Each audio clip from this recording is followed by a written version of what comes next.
ముందుగా ఇంత ఓపిక్గా సేపు ఉన్నారంటే ఒక సమోసా మీద చాలా మెచ్చుకోవాలి.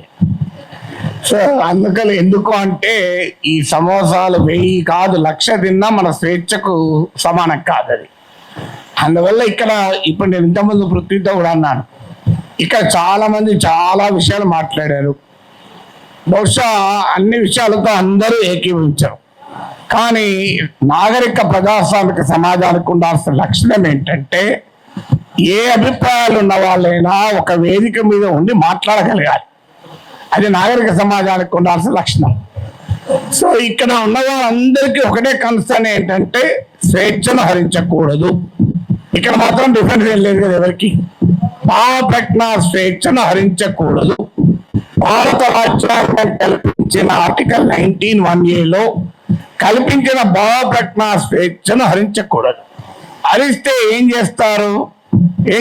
కేసులు పెడతారు. నేను అన్నాను అరెస్ట్ చేస్తారని భయమాసాన భయం ఉంటే యాంటిసిపేటరీ బెయిల్ పోతానే పోలే కదా అన్న. ఇంతవరకు యాంటిసిపేటరీ బెయిల్ పిటిషన్ వేయలేదు, వేయను కూడా. ఎందుకని నవ్వుతూ అన్నా, నా జీవితంలో చాలా అనుభవాలు వచ్చి అసెంబ్లీతో సహా ఒక జైలు అనుభవం రాలే, అది కూడా పోయి చేస్తే నా ఆత్మకథ పూర్తవుతుంది ఇంకో చాప్టర్ అని చెప్పాను. సో అందువల్ల అరెస్ట్లకు భయపడే వాళ్ళం అయితే ఇక్కడ రాకనే పోయేవాళ్ళం. నేను 30 ఏళ్ల వయసులో యూనివర్సిటీలో అసిస్టెంట్ ప్రొఫెసర్గా ఉన్నప్పుడు Times of India group daily the ఇండిపెండెంట్కు ఒక ఆర్టికల్ రాశారు. అప్పుడు ముఖ్యమంత్రి నెదురుమల్లి జనార్దన్ రెడ్డి పైన glad to see him go అని రాశారు. అప్పుడు చీఫ్ మినిస్టర్ ఆఫీస్ నుంచి వైస్ ఛాన్సలర్ ఫోన్ వస్తే నన్ను పిలిపించాడు. ఏం నాగేశ్వర్ పెళ్ళై 4 ఏళ్ళు అయింది, కొడుకు పుట్టి 1 year కూడా కాలే, ఇప్పుడు మన ఉద్యోగం తీసేస్తే ఏమవుతుంది అన్నాడు. నేను తీసేయమన్నాడు సార్ మీ సీఎంను, ఒక 30 ఏళ్ళు అక్కడ ఇక్కడ ట్యూషన్ చెప్పుకొని బతుకుతా, 30 ఏళ్ళ తర్వాత కోర్టులో సుప్రీంకోర్టుకి వెళ్ళి డబ్బులన్నీ తెచ్చుకుంటే జూబ్లీహిల్స్ ఇల్లు కట్టుకుంటా అని చెప్పాను. ఎందుకంటే నాకు అదొకటే మార్గం కనబడుతుంది సార్, లేకపోతే లేదని చెప్పిన. అంటే అందువల్ల 30 ఏళ్ళ వయసులోనే భయపడలే, 62 ఏళ్ళ వయసులో భయపడతావా? సో అందువల్ల అది భయపడే ప్రసక్తే లేదు. అరెస్ట్ ఇంతవరకు అయితే మీకు ఫ్యాక్ట్స్ కూడా చెప్పాలి. ఎందుకంటే ఇక్కడ మాట్లాడిన వాళ్ళు చాలా మంది బహుశా టీవీలు మిస్లీడ్ చేసిన రాంగ్ ఇన్ఫర్మేషన్తో ఉన్నట్టున్నారు. నా దగ్గరికి అరెస్ట్ చేసడానికి ఎవరైతే రాలేదు ఇప్పటి వరకు, రారని నేను చెప్పను, ఇప్పటి వరకు రాలేదు. హైదరాబాద్కి వచ్చారేమో తెలియదు, మా ఇంటికి రాలే. అయితే అక్కడ తెలంగాణ పోలీస్ ప్రొటెక్షన్కి వస్తే వాళ్ళ ఫోటోలు వేసి మనం మీడియాలో ఆంధ్ర పోలీస్ వచ్చిందని రాశారు. ఆ వీడియోలో ఉన్న వ్యక్తి మా పోలీస్ సిఐ. సో అలా కూడా వచ్చాయి వార్తలు. ఆ వార్తలు కూడా ఇట్లాంటి పత్రికల్లో వచ్చాయి. పోనీ వీళ్ళు ఇక్కడ మనకు అర్థం కావాల్సిందంటే, ఒకటి రాజ్యం ప్రభుత్వమే నేరుగా కేసులు పెట్టింది. ఏంటా కేసులు? కుల చిచ్చు పెట్టానట. నేను నా మాటలో ఎక్కడ కులమన్న పదమే లేదు, కుల చిచ్చు పెట్టాను. పవన్ కళ్యాణ్ మాటల్లో కూడా చెప్పారు కులం. అసలు నేను ఎక్కడ కులం తీసానో నాకు ఇప్పటికి అర్థం కాలే. ఇప్పుడు ఒక అంశం వచ్చినప్పుడు అనేక మంది భిన్నమైన అభిప్రాయాలు ఉన్నవారు ఆ అంశాన్ని వరకు సమర్థిస్తుంటారు. అది ఏ కులం వాళ్ళైనా కావచ్చు, ఏ ప్రాంతం వాళ్ళైనా కావచ్చు, ఏ రాజకీయ భావాలు ఉన్న వాళ్ళైనా కావచ్చు.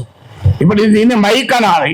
దీన్ని మైక్ అని ఒక కులం వాళ్ళకి చెప్తే మైకు, ఇంకో కులం వాళ్ళు చెప్తే కాదు స్టిక్ అంటారా? ఒక పార్టీ వాళ్ళు చెప్తే మైకు, ఇంకో పార్టీ వాడు చెప్తే బాటిల్ అంటారా? ఎవరైనా మైక్ అనాలి. సో దానికి కుమ్ముకైనట్టు కాదు అది. తర్వాత ప్రాంతం అని కూడా తీశాడు పవన్ కళ్యాణ్. ప్రాంతం అని తీస్తే ఎవరు తీశారు ప్రాంతం? నిజంగా ఇక్కడ వచ్చిన ఇన్ని సంఘాలు ఉన్నాయి, వీళ్ళు తీయలే. తెలంగాణ సంఘాలు మొదలు ప్రాంతం అనే ప్రస్తావనే తీయలే. ఆ ప్రస్తావన తీసింది కూడా 2 పార్టీల వాళ్ళే. నువ్వు తెలంగాణ వాడివి, ఆంధ్రప్రదేశ్ రాజకీయాల గురించి ఎట్లా మాట్లాడతావు? అయ్యమ్మ నేను అమెరికా వాడిని, అక్కడ ఓటర్నా, ఆడ మాట్లాడుతున్నా కదా. ఇరాన్ పైన మాట్లాడుతున్నా, ఇరాన్ ఓటర్నా? ఇది ఎక్కడ సిద్ధాంతం అయ్యా? మీరైతే ఇక్కడ ఇల్లు కలిగి ఉంటారు, ఆస్తులు కలిగి ఉంటారు. మేము మాట్లాడేవాడు ఎట్లా? తెలంగాణలో ఉన్న పుట్టినవాడు కనుక తెలంగాణ వాడుగా మాట్లాడద్దంటే ఎట్లా? అంటే కులం తీసింది మీరు, ప్రాంతం తీసింది మీరు, మళ్ళీ మమ్మల్ని కులం ప్రాంతం తీశారంటున్నారు. ఎంత ఆశ్చర్యం చూడండి. ఇక అది కులం చిచ్చు పెట్టారని కేసు పెట్టారు. అక్కడ కులం ప్రస్తావన కూడా చేయలేదు నేను. ఇంకో కేసు ఏంటిది? ఈవెన్ నోటీస్ ఇవ్వకుండా కూడా అరెస్ట్ చేయొచ్చు 3 ఏళ్ళు. ఏంటంటే అంటే అల్లర్లు సృష్టించడానికి పనిచేస్తారట. నేను ఇప్పుడు ఈ ఇన్సిడెంట్ జరిగి 10 రోజులు అయింది. ఎక్కడ అల్లర్లైంది? 2 దోమలు కూడా ఎవరు చంపలే, 4 ఈగలు కూడా చంపలే. అల్లర్లు ఎక్కడ? పోనీ 2 కుక్కలు కొట్లాడుకున్నాయా? అది ఏమో ఏంది మీకు అల్లర్లు సృష్టించారు. అదే కాదు, ప్రజా జీవితాన్ని అల్లకల్లోనం చేశారట ఒక కేసు. జోకేంద్ర వాళ్ళు పెట్టిన కేసులు మనం నవ్వొస్తాయి. మీరు ఎంతమంది చూసారో తెలియదు నాకు ఎఫ్ఐఆర్. ఆ సెక్షన్ నేను చూస్తే ఆ లాలోనే ఉంది, this section is not applicable for words అన్నాడు. మరి నేను వర్డ్స్ కాకపోతే ఏం మాట్లాడినా బాంబులు వేసినా. ఇంకో దగ్గర this section is not applicable to the statements అన్నారు. నేను మాట్లాడేది వర్డ్ స్టేట్మెంటే కదా. అంటే అప్లికేబుల్ కాదని చట్టంలో ఉన్న కేసు పెట్టారు. ఇక చూడండి, ఇక్కడ మనకు అర్థం కావాల్సింది అంటే చాలా మంది మిత్రులు మాట్లాడారు, నేను మాట్లాడిన అంశం అసలు ఇష్యూనే కాదు, అది ఇష్యూనే కాదు. నన్ను కులం అన్నారు. ఇప్పుడు ఇంతకుముందు విమలక్క గారు చెప్పారు, నేను ఏ కులంలో పుట్టాలనే హక్కు నాకుంటే, అది అవకాశం నాకుంటే అది నేను డిసైడ్ చేసుకుంటాను. ఎక్కడో చోట పుట్టిన తర్వాత ఎక్కడ ఉన్నాం అనేది పాయింట్ కదా. చిన్నప్పటి నుంచి అణగారిన కులాల కొరకే పనిచేశాను తప్ప అణగారిన జాతుల కొరకు వర్గాల కొరకే మాట్లాడాను. ఇక్కడ కాదు, ప్రపంచంలో ఎక్కడ అణిచివేతుంటే అక్కడ మాట్లాడాం. ఇక్కడ కాదు, ఏ వెనుజులాలో నా కులం ఉందా, నా ప్రాంతం ఉందా, వెనుజులాలో అణచివేత ఉంది, క్యూబాలో అణచివేత ఉంది మాట్లాడాం, కొలంబియాలో మాట్లాడాం. అక్కడ ఏమి ఎవరి కులాలు ఉన్నాయి, ఎవరు ఏమున్నాయో మాకు. సో ఎక్కడ అణచివేతుంటే అక్కడ మాట్లాడతాం. సో అందువల్ల ఇక్కడ అసలు విషయం ఏంటి అంటే, ఇంతకుముందు చెప్పారు మన మిత్రుడు రఘు చెప్పాడు, అసలు విషయం ఈ ఇష్యూనే కాదు. ఇష్యూ ఏంటి, ఆంధ్రప్రదేశ్కు విశాఖపట్నానికి రైల్వే జోన్ ఇచ్చాడు. ఆ ఇచ్చినట్టే ఇచ్చి ఆదాయం వచ్చే కిరండాల్ కోరాపుట్ లైన్ తీసేసి ఇచ్చారు. ఆ లైన్ను ఒరిస్సాకు పంపించారు. ఆంధ్రప్రదేశ్లో ఉన్న ఒక్క రాజకీయ పార్టీ అడగదు. నా పైన గంట సేపు డిబేట్ పెట్టే టీవీ ఛానల్ కూడా అడగవు. విచిత్రం ఏంటంటే, అయ్యా మరి రైల్వే జోన్ ఇచ్చారు, ఆదాయాన్ని ఇచ్చేదాన్ని తీసుకెళ్ళి ఒరిస్సాలో కలిపారు, ఇది అన్యాయం కదా అని ఒక్కరు అడగలే. నాగేశ్వర పైన 1 hour డిబేట్ పెట్టిన వాళ్ళకు ఆంధ్రప్రదేశ్ ప్రజల కోసం అవసరమైన ఈ ఒక్క టాపిక్ మీద ఎందుకు డిబేట్ పెట్టరు? ఆన్సర్ లేదు. ఇక మీకు మచిలీపట్నం పామర్రు ప్రాంతంలో మీకు విలువైనటువంటి ఆయిల్ అండ్ గ్యాస్ నిక్షేపాల్ని ఓఎన్జీసీ కనుగొంటే అత్యంత చరిత్ర జరిగిన దుర్మార్గ చరిత్ర గల వేదాంతకి ఇచ్చేశారు. తూత్తుకుడిలో ప్రజల్ని చంపినటువంటి వేదాంతకి ఇచ్చారు.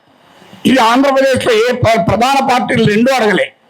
ఇక్కడ నా పైన డిబేట్ పెట్టిన టీవీ వాళ్ళు అడగలే. విచిత్రం ఏదంటే, కానీ నేను అడిగాను, అది కోపం ఏంటంటే ఇలాంటి ఉదాహరణ 100 చెప్పగలుగుతాను. అందువల్ల పబ్లిక్గా క్వశ్చన్ చేయకూడదు. అందువల్ల ఒక్కసారి బెదిరిస్తే దాన్ని డాక్ట్రైన్ ఆఫ్ చిల్లింగ్ ఎఫెక్ట్ అంటారు. అంటే బెదిరిస్తే వీడు నోరు విప్పడని.